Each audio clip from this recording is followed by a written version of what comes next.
Europe के क़याम के ज़माने की बात है। मैं लंदन में अपनी सहेली के पास ठहरी हुई थी।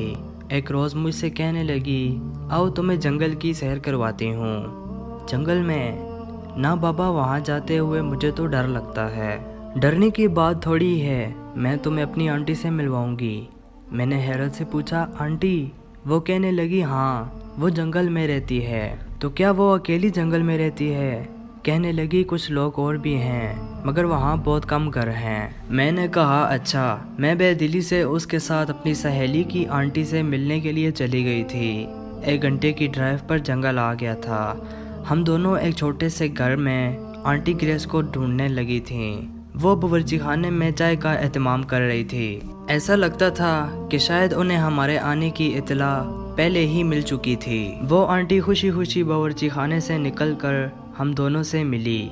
आंटी ग्रेस, ये मेरी दोस्त है, पाकिस्तान से आई है। वेलकम माय डार्लिंग, उन्होंने मेरा मुंह चूमते हुए कहा। हम दोनों इस वक्त लॉन्ग रूम में बैठी हुई थी। आंटी चाय बनाकर ले आई थी, साथ चॉकलेट और बिस्किट भी थे। चाय पीते हुए मैंने सारे घर का जायजा लेना शुरू कर दिया था।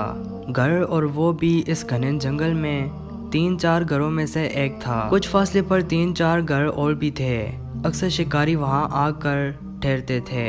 इन घरों में सिवाय चौकीदारों के और कोई नहीं रहता था। मगर ये बूढ़ी खातून इतनी बहादुर थी कि वो अकेली ही इस घर में रहती थी। सारे घर में सन्नाटा छाया हुआ था। मुझसे रहा न गया और मैंने पूछ ही लिया था कि आंटी, आप अकेली इस घर में कैसे रहती हैं? आपके बच्चे नहीं हैं क्या? बच्चे 2 हैं। अच्छा, तो फिर किधर हैं? उनकी शादियाँ हो चुकी हैं, अपने अपने घरों में मसरूफ़ हैं, कभी कभार आ जाते हैं। मैं इस वक्त बहुत खौफज़दा हो रही थी, तो उनसे पूछ बैठी थी, आंटी, आपको अकेले घर में डर नहीं लगता? मेरा मतलब यह है कि शहर में घर होता तो अकेले रहने में कोई कबाहत नहीं थी, मगर यूं अकेले रहना तो बहुत ही मुश्किल है। आंटी ने कहा, मैं अकेली तो नहीं रहती हूँ, बहुत से लोग मेरे साथ रहते हैं। चाय पीने के बाद वो हमें बरामदे में ले गई थी। कमरे से एक सीटी उठा ली थी और सीटी को बजाना शुरू कर दिया था। अभी चंद ही लम्हे गुजरे होंगे तो बहुत सारे परिंदे आकर उनके कंधों पर बैठ गए। रंगारंग के खूबसूरत परिंदे थे। वो मुस्कुराई और बताने लगी, ये मेरे साथी हैं, मेरे साथ खाना खाते हैं, मैं इनसे बातें करती हूँ। देखा, ढेर सारे बच्चे हैं। वो एक परिंदे के मुंह को चूमते हुए बता रही थी। मैं हैरान सी आंटी ग्रेस को देख रही थी, जो इन परिंदों के साथ खुश व खुर्रम दिखाई दे रही थी।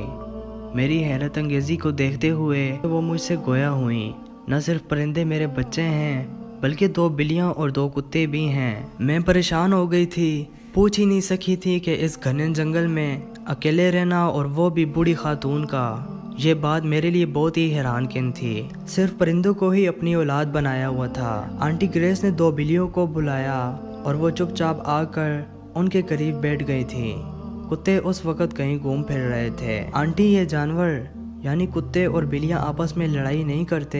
आंटी मेरी बात का जवाब देते हुए बताने लगी, पहले पहल तो इनकी लड़ाइयाँ होती थीं, मगर मैंने इनकी तरबियत करने में बड़ी मेहनत की। अब इतने मज़हब और मुनज़्ज़ब हो गए हैं कि लड़ने की कोशिश नहीं करते, तो मेरा इशारा पाते ही खामोश हो जाते हैं और खामोशी से अपनी अपनी जगह पर बैठ जाते हैं। मुझे तो रह रह कर ख्याल आ रहा था कि एक इंसान की तरबियत में खासा वक्त दरकार होता है, मगर इसने जानवरों और परिंदों की तरबियत की हुई थी।